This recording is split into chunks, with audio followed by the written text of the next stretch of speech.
अब हम वाक्य में दिए कुछ क्रियापदों का पद परिचय करेंगे। पहला वाक्य देखें, मालिक नौकर से काम करवाता है। क्रिया क्या है? करवाता है। कौन करता है? नौकर करता है। नौकर स्वतः नहीं करता बल्कि उससे मालिक करवा रहा है। तो जब कर्ता स्वयं काम न करके किसी से करवाता है तो वहाँ पर कैसी क्रिया होती है? प्रेरणार्थक क्रिया, जो हमने अभी पढ़ी थी। तो हम इस करवाता है इसका जब पद परिचय करेंगे तो सबसे पहले हम लिखेंगे कि ये शब्द लिखेंगे करवाता है और उसके आगे लिखेंगे कि ये प्रेरणार्थक क्रिया है। अब ये काल क्या है? क्योंकि इसमें है शब्द है तो ये वर्तमान काल की बात हो रही है, तो ये हुआ वर्तमान काल। अब आप ध्यान रखेंगे कि ये क्रिया करवा जरूर मालिक रहा है, लेकिन कर कौन रहा है? नौकर कर रहा है।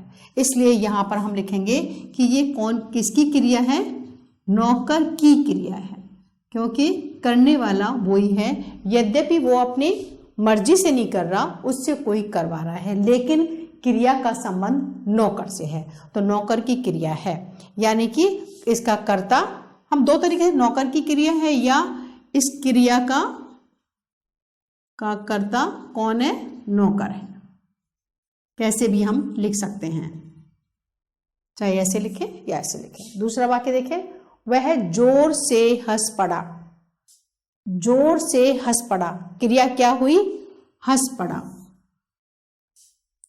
हंसना क्रिया हुआ यहां पर। कौन हंस पड़ा? वह। अब ये जोर से, ये हंसने की विशेषता बता रहा है, कोई कर्म नहीं हो रहा, तो इसलिए ये हंस पड़ा कौन सी क्रिया हुई?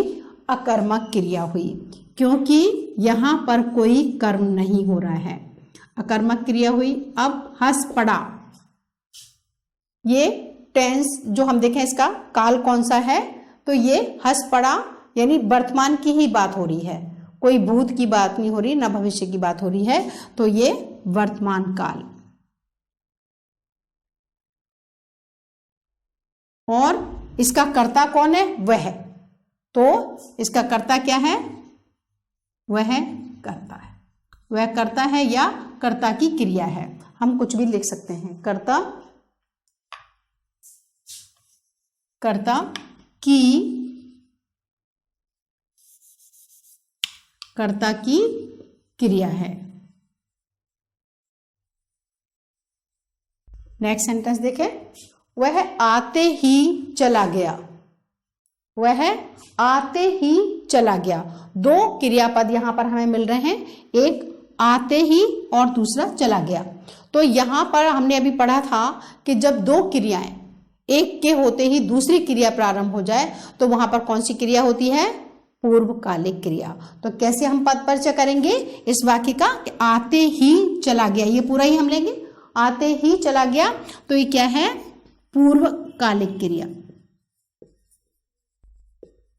और जैसे कि मैंने कहा कि क्रिया के हमें पद परिचय में क्रिया और उसका काल मुख्य रूप से बताना है, साथ में हम ये बता दें कि ये कौन से कर्ता की क्रिया है। तो पूर्वकालिक क्रिया हुई और एक काल कौन सा है? चला गया। आते ही चला गया, दोनों क्रिया हो चुकी हैं, तो ये भूतकाल। और किसकी, कौन से इसका कर्ता क्या है? वह की, वह कर्ता की क्रिया है। इस तरीके से हम इन क्रिया पद का परिचय देंगे।